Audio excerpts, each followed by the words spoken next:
Hello and welcome to my astrology podcast video today on the new moon in Taurus. Thank you for coming over to my little corner. I hope you hear something that resonates, that offers you perspective and insight, as well as support and guidance around the energies we're all experiencing at this time. So this new moon in Taurus is occurring on Monday, the 28th of April, Australian Eastern Standard Time. It's about 5:30 in the morning. The sun and moon will be at 7 degrees in the sign of Taurus. So just before I break all of this down, we do have a lot going on again. It is important to know what the new moon actually is. So it is when the moon joins the sun on the same degree, so in the same sign, which really accentuates the energy of that sign. So it's a merging of energies. The sun, which is your consciousness, your ego, spirit essence, merging with the moon, which is your subconscious, your emotions and needs, and your soul essence. And so at the new moon, the moon is completely obscured. From our point of view on Earth, it is dark. The night sky is dark. It is known as the dark moon or the black moon, and this marks the initiation of the lunar cycle. It's where things are planted and established in the darkness, in the metaphorical womb or void. And then at the full moon, we have the culmination of the growth, the fruition, and the release.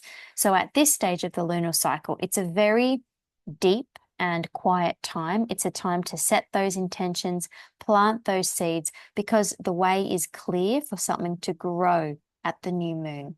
And because everything is dark, sometimes things may feel confused, like you're in the shadow, in the dark. This can feel disorienting. But the potential is infinite and the ground is fertile, especially in Taurus, which is already a fertile sign. And it is also the sign where the moon is exalted. And there's an abundance of possibilities as to what to put into that soil. And so with the dark moon here, we have the inner world, the subconsciousness, and the liminality of the very far recesses of your psyche.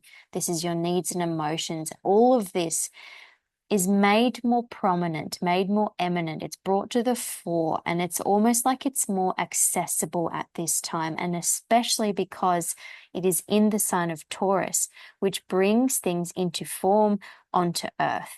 And in the fecund realms of Taurus, the prevailing energy is one of security. And this sense of security works in tandem with abundance and fertility. And with Taurus, you can't have one without the other.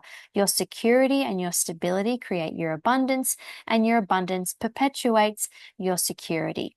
So this is material and physical, yes, with finance, wealth, possessions, what have you. And because Taurus is about manifestation, that magical M word that we all know by now, we also have to look at what is within, because that's what manifestation is. It's creating something physical from the metaphysical planes within. And that means that Taurus also rules self-worth, self-value, what you value, your value systems, also what you hold dear, what you prize, what you cherish, what you set your standards by.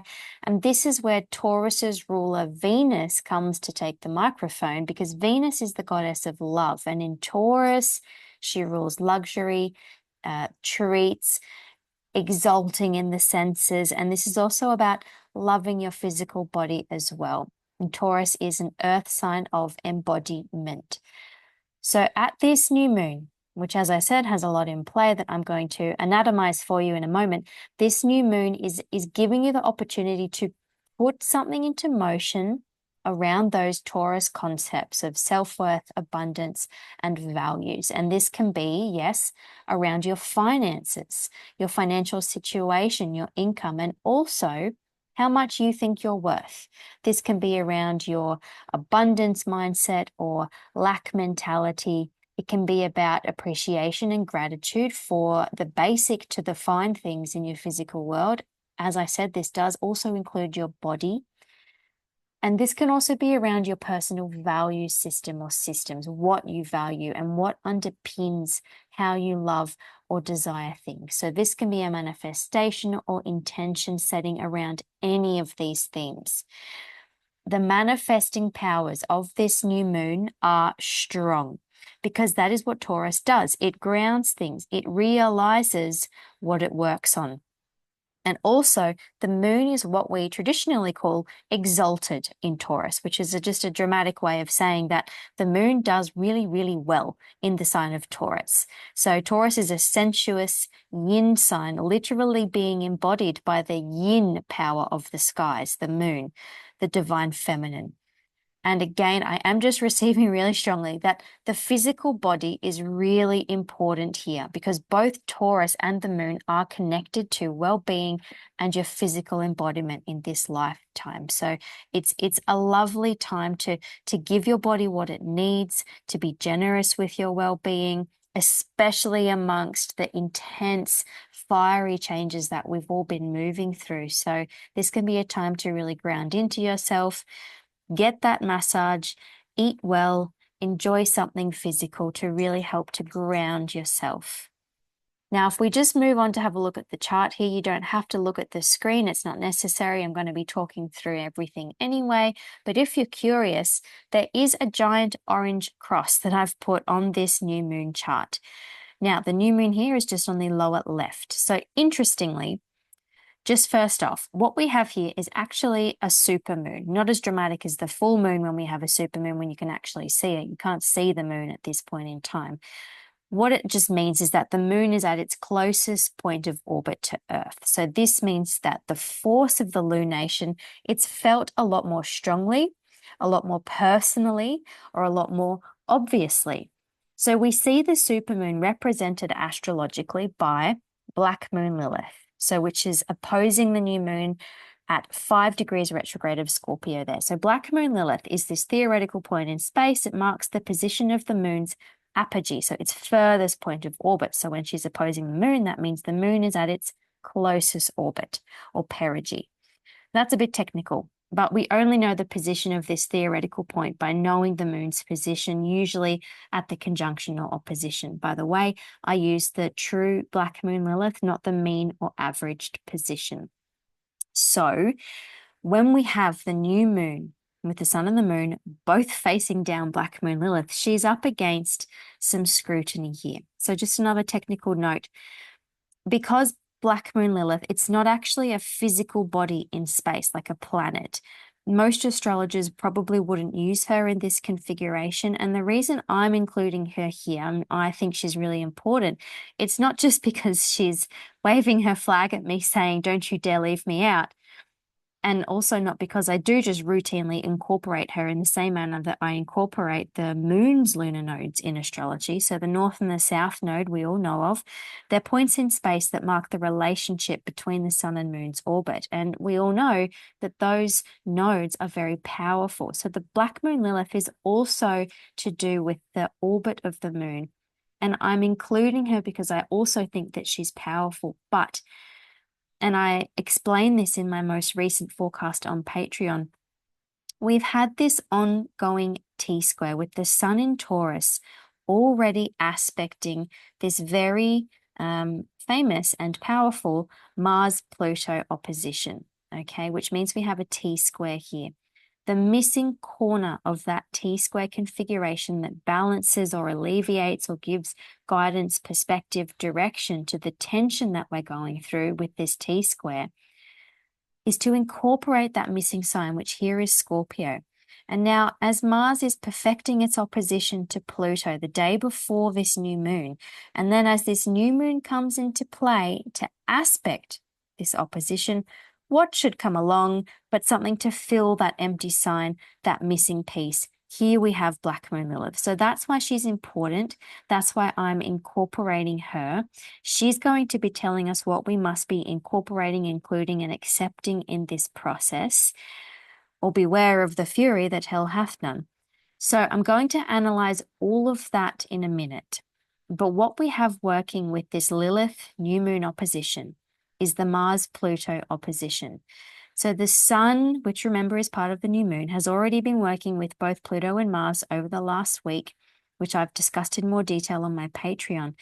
And this is all still in orb at the new moon. So we have the energy of this fervent, passionate, uproarious final opposition here between the warrior Mars and the destroyer Pluto, crossing and interacting with this new moon energy.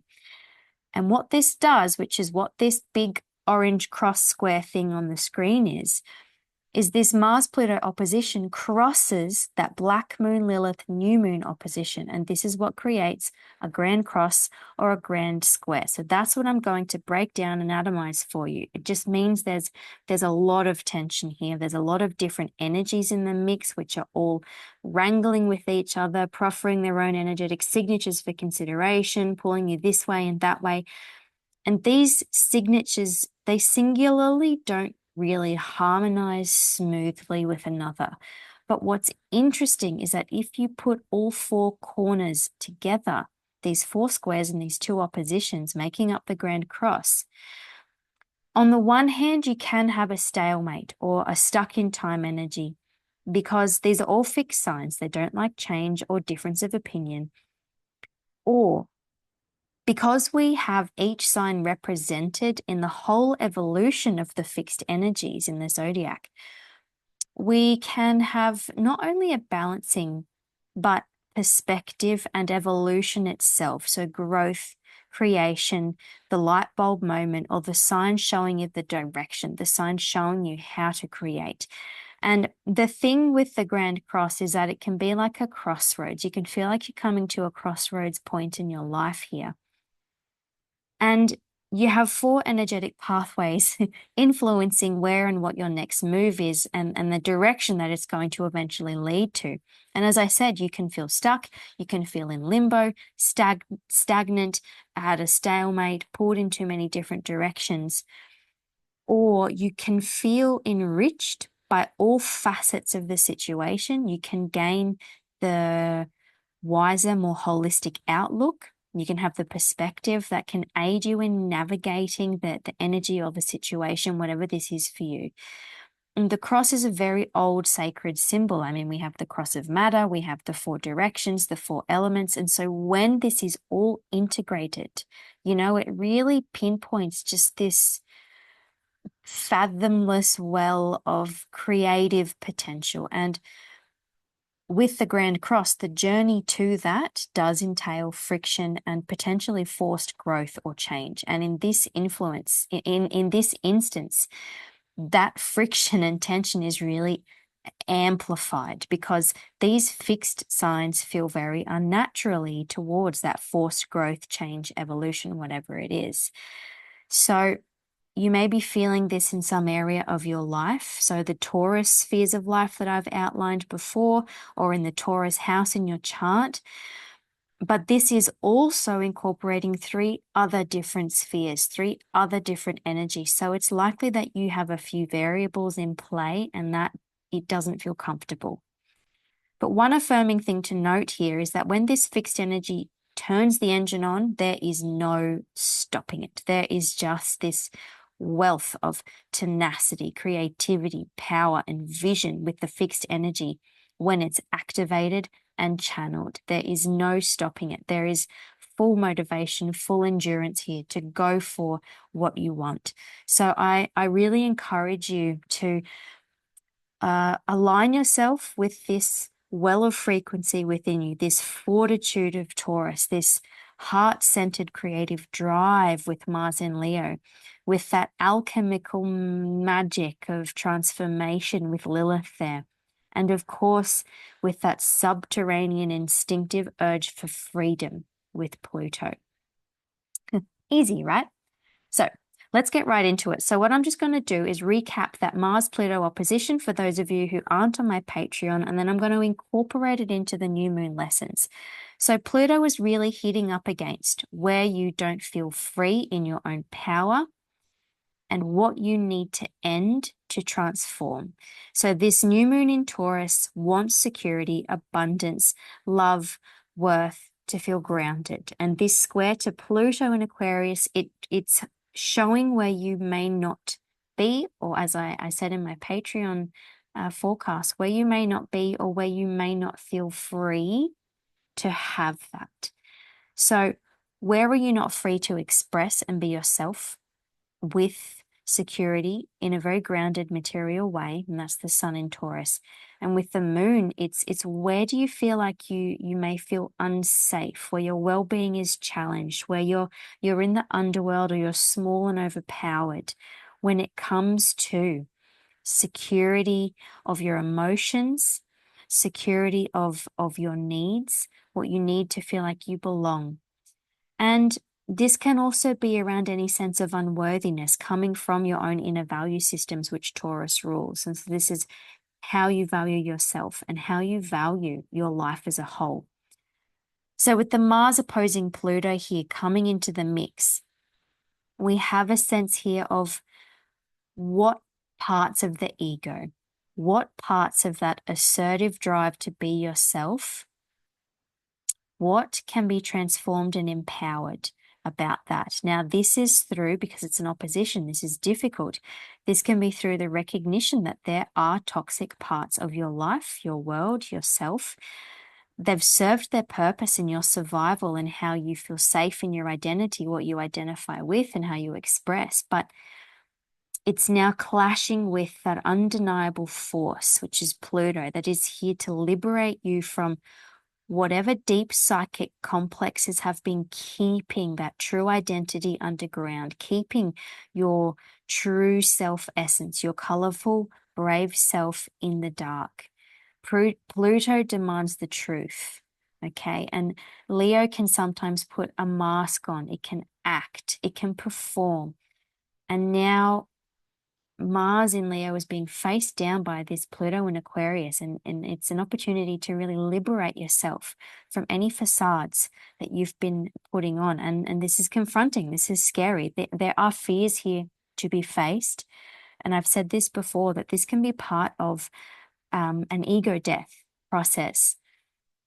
There can be forces in opposition around you, anger, reactivity, even traumas. And this is very personal and very sensitive for every single individual. So take whatever resonates for you. And this new moon in Taurus is now playing into this opposition. This new moon in Taurus is saying that by beginning from the ground up, starting on your inner foundations, your inner values, those cornerstones of yourself that your conscious ego stems from with the sun, and it's also what your subconscious realm revolves around with the moon there. It's by taking it step by methodical step, because it's Taurus, keeping things simple, you can remain secure and grounded, even abundant amongst any ongoing turmoil or disruption. It's keeping things simple, keeping things real. And this new moon is an opportunity to evolve your ego consciousness into a conscious knowing of your own spirit. And that's the sun there. This is by a process of ending, though, even destruction with Pluto. Pluto's lord of the underworld. This is where the dead things go. Pluto shows you your underbelly, the parts of you that you don't like, that you don't want to face. And the new moon it's very about that integration of the yin and the yang, the conscious and the unconscious, the ego and the emotions. Pluto requires an integration of any of these aspects of yourself, so that you're able to put to rest what is expired and starting to rot. This is a journey through your shadows. This is then how you emerge from that journey, potentially a new version of yourself, or renewed, and most of all, empowered. Pluto speaks about power. And Pluto does have the final say, because it's the outermost planet here with the most power. And in this new moon chart, it's actually leading the whole pattern of this chart. We have a bowl-shaped chart. It's just the way that the planets and points are arranged. And Pluto is, again, as it has been in multiple lunations, it is again the leader of this bowl-shaped chart. So it's what we're being required to look to as leading us through the energies of this new moon. And Pluto ends or kills. It transforms and evolves, and it then empowers. So this is through the integration of cycles, and particularly the letting go part of a cycle. And so with Mars in opposition here, what you're being required to empower, it's your ego. It's to empower your creative drive, your heart drive, your boldness and braveness in being the leader and the pioneer of your own trajectory in your life. this empowerment process, because this is an opposition, it may not feel pleasant. You may be being shown the unpleasant side of where this is misaligned. Perhaps that's through like an overcompensation of the ego or an undercompensation. This can be through a process of pain or loss. But the new moon in Taurus, it's like a light to look to in this ride, because it's the beginning or the renewing point of the lunar cycle. It's what you can grow from this, how you can evolve with Pluto in a grounded, self-valuing way. And that square from the new moon to the Mars-Pluto opposition, it can be bringing up friction, tensions, fears around insecurity, around the unknown, the shadows and fears around change that you may be feeling particularly triggered with Mars in fiery reactive Leo there in the mix. And perhaps with Taurus, this is around not only self-worth, but money in your financial situation and any lack that you feel in your life.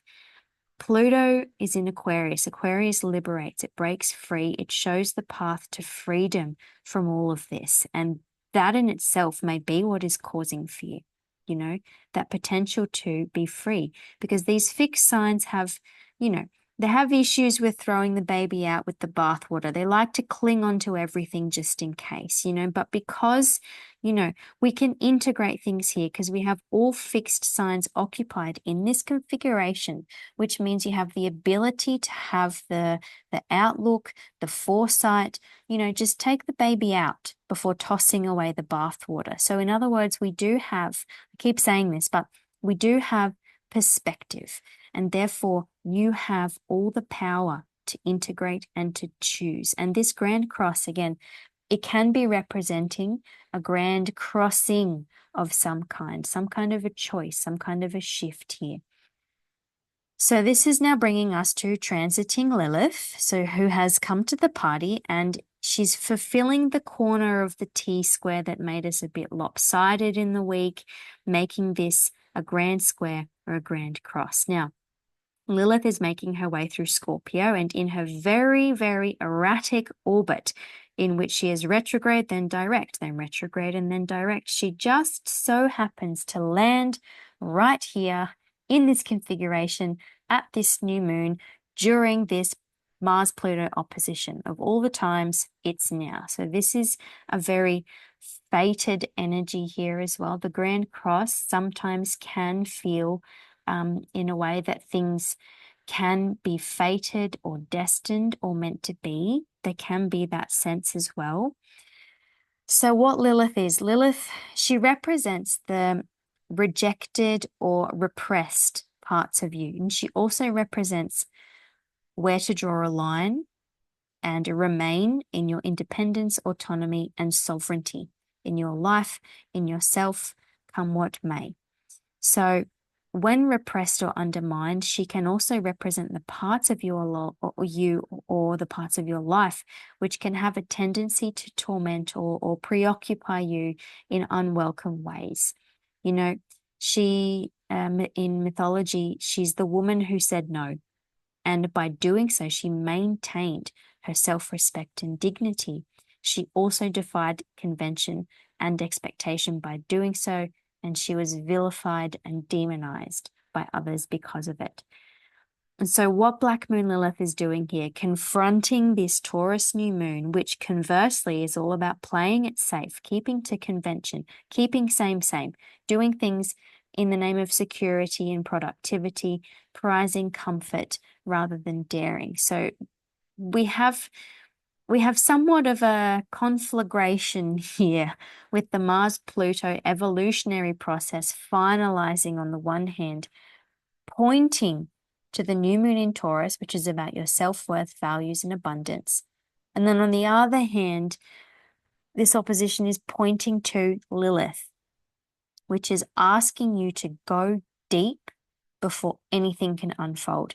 And because Lilith is ruled by Pluto, remember, and Pluto is one half of that opposition. Now, In my Patreon forecast, I said that this branch of the crossroads here, although it does balance out the energies, it doesn't necessarily ameliorate the tension or diffuse the potency of this. What this Black Moon Lilith does when she comes in to fill this space here, in Scorpio, she gives you the sense of power and the ability to trust in your own power. And this means having the trust to say no when you need to, trusting in taking your own independent decisions to go your own way, if that's what you need to do to remain in your power.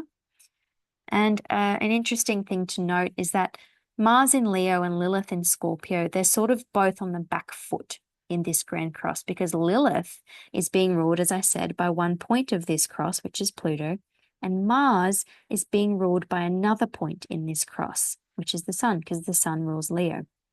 And these are they're the two less effective sides of their corresponding oppositions. Mars, because Pluto is the outer planet and has the final say, and Lilith, because she is up against two solid bodies, against her one unembodied form. So this means that the Mars part of you and the Lilith part of you have the greatest challenges here, but also the greatest potential for growth and creation. So this new moon in Taurus is the earthly container, it's the crucible. And then Pluto is kind of acting as the catalyst for transformation. So it's an alchemical process here with Pluto. Pluto, that everything is deferring to as this chart leader and as the strongest planet. And the container that I mentioned, it's like the container that your values make in your life. And this is including especially, of course, how you value yourself, how that extends and manifests into the abundance of your life, how this contains your life. And this is where, with Mars in Leo, this is where your creative drive and your desire to take the lead and create your life, it now needs a realignment. Okay, it now needs a realignment, and your values need a realignment to align with that passion, drive, and desire with what you want now. And how are your values and your value systems feeding the way you're moving forward? Does this need a realignment? Because does that all then align with your inner power, with Pluto? Does it align with your inner power? Does it align with your own sense of trust in yourself and in your strength? This is what Lilith asks. There are some buried things that need resolving, some fears and ghosts that may be feeding into your values, feeding into your sense of how you feel secure, and also feeding into the way you assert yourself to create your path forward. There are some things to address. So this is a time to acknowledge any toxicity, any demons or shadows. This is a time to transform through that, not around it, through it. And like the phoenix, you'll come out the other side liberated, empowered, remembering more of your wholeness, not unscarred, not unaffected by any means, but strong and wise, and a new, vibrant form of yourself that is more aligned with that true inner essence. So a last thing to say about these fixed energies is that one of the major lessons here is about trust. So the fixity and the intractability of these signs, it can stem from a fear or a block in trust, trusting others, trusting self, trusting a journey or a process. So this whole energetic signature that we have here can very well be a process of practicing trust, feeling safe and secure in your values and prosperity, trusting in your ability to be the creator and instigator of your life, trusting in your power to dig deep into yourself, to hold fast to your own independence and sovereignty, despite the repercussions of others where appropriate. And also the trust in that with change can also come freedom. And that can be one of the biggest, most difficult things of any of the fixed signs, okay, for you to wrap your head around. So those are some overall new moon, new leaf themes that you can be working on at this lunation. And the ruler of this lunation is Venus, and she's currently working her way back through Pisces in a very heavy Pisces stellium. Pisces is, of course, about unity consciousness and the quest for or the remembrance of the possibility of unconditional love. So this takes a very broad and profound sense of trust in the universe, the world, the cosmos, deity, source, your inner self, higher self, whatever you vibe with most. Venus in Pisces is high love, bliss, spirituality, whatever that means for you. And all of that entails an inherent sense of acceptance and trust. Okay, so that is what everything is kind of feeding back into here in this new moon. It's also interesting that both the major yin planets, so the moon and Venus, they are both in the signs of their exaltation. So they're both thriving and effective in their placements. They're very, very strong.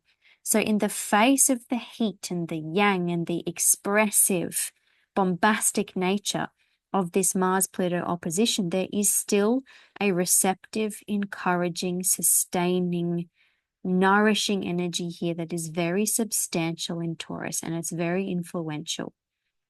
And Venus here is also deferring to her ruler, which is Neptune, newly at 0 degrees of Aries, which is another compelling influence. This is about the high love of self and the embodiment of the soul self.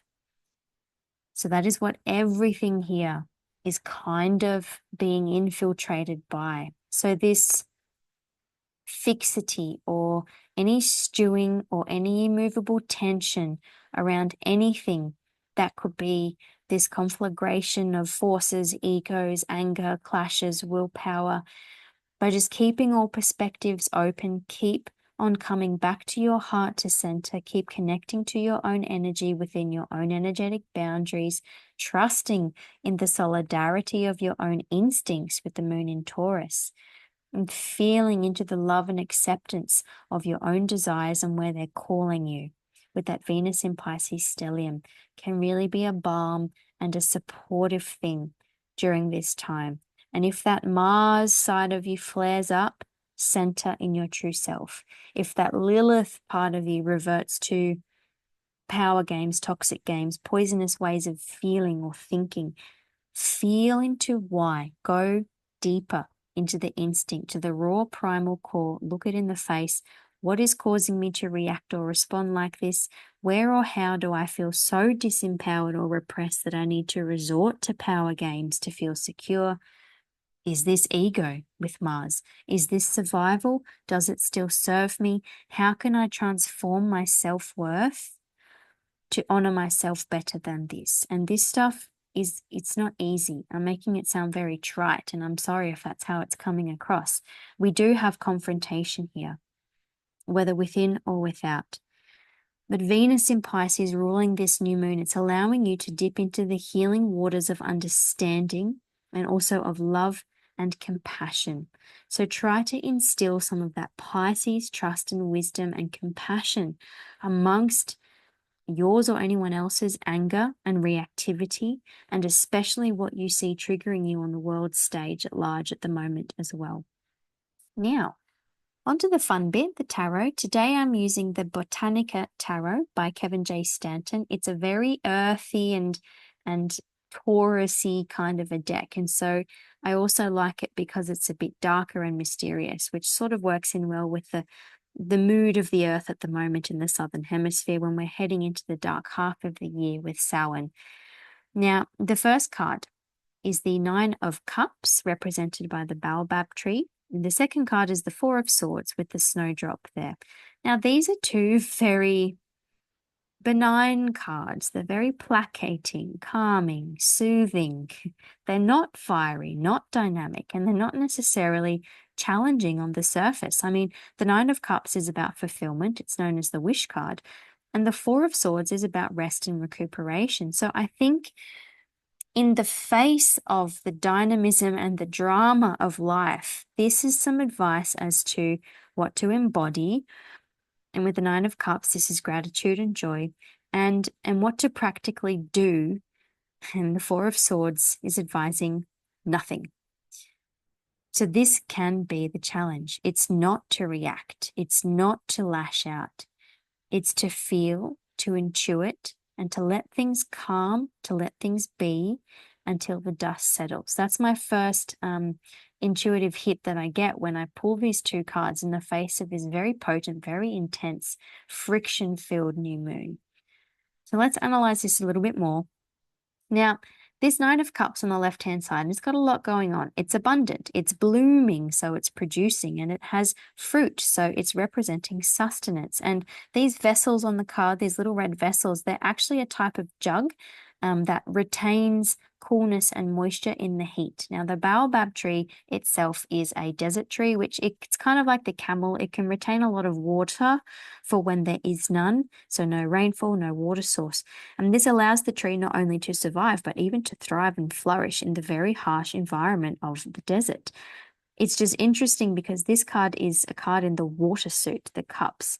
So it's an encouraging card that's telling us that all the resources we have are within. And on the surface of this card, I mean, it's all fulfillment and wealth, and it's very Taurus.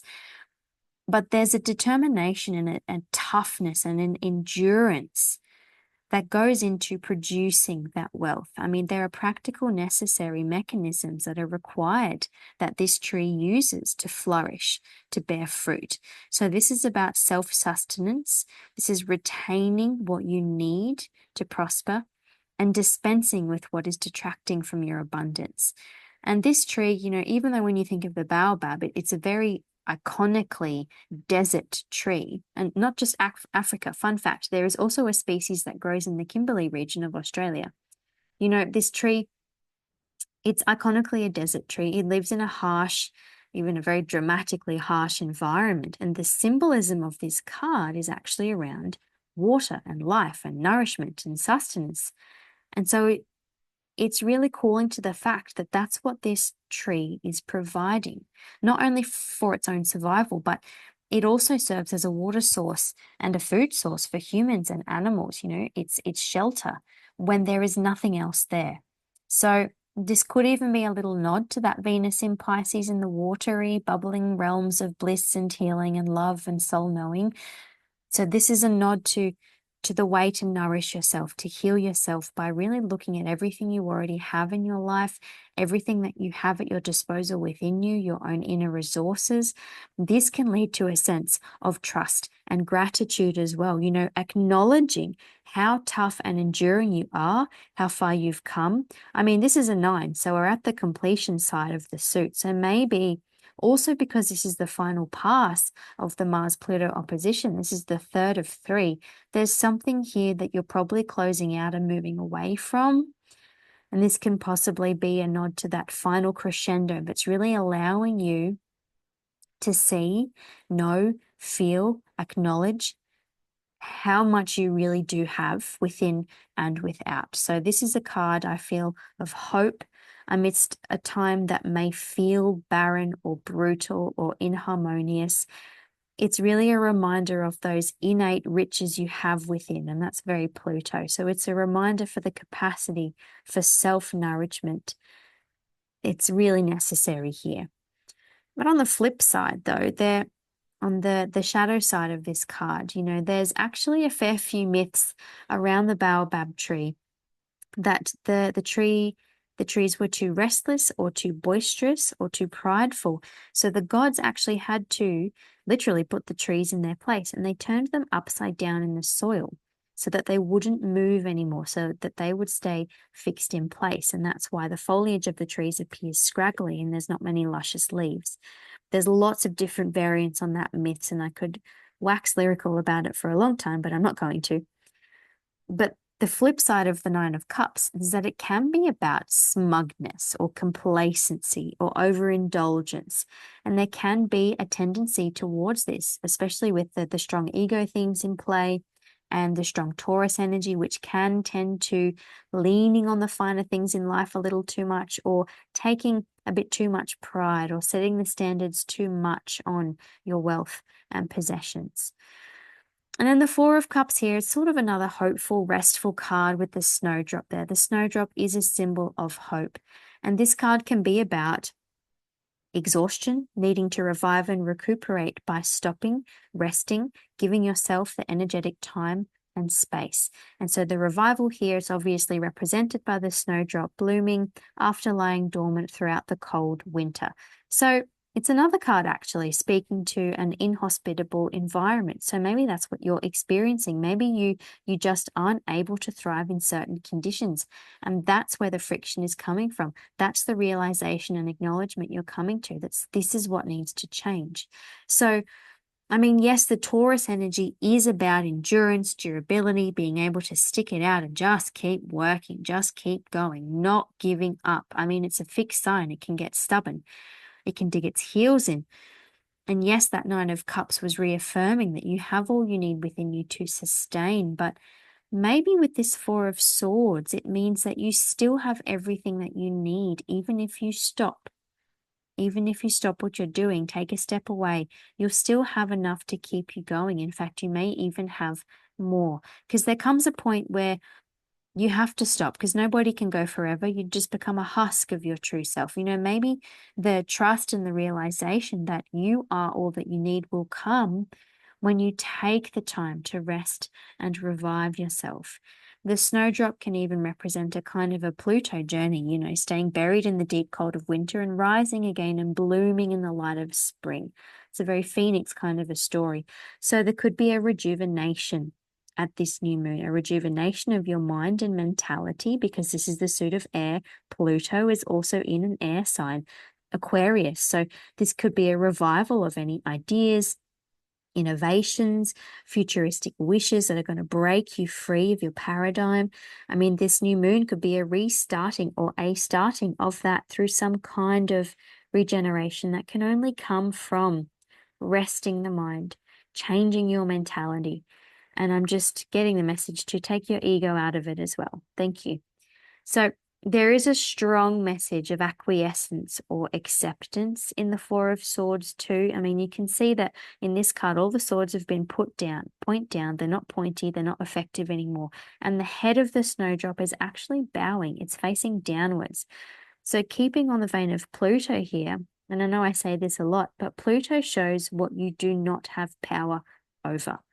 The weather, people's decisions, other people's responses, politicians, interest rates. I mean, there are things that you cannot mostly directly change or control. So perhaps this is an invitation to put down your arms and relinquish the need to control.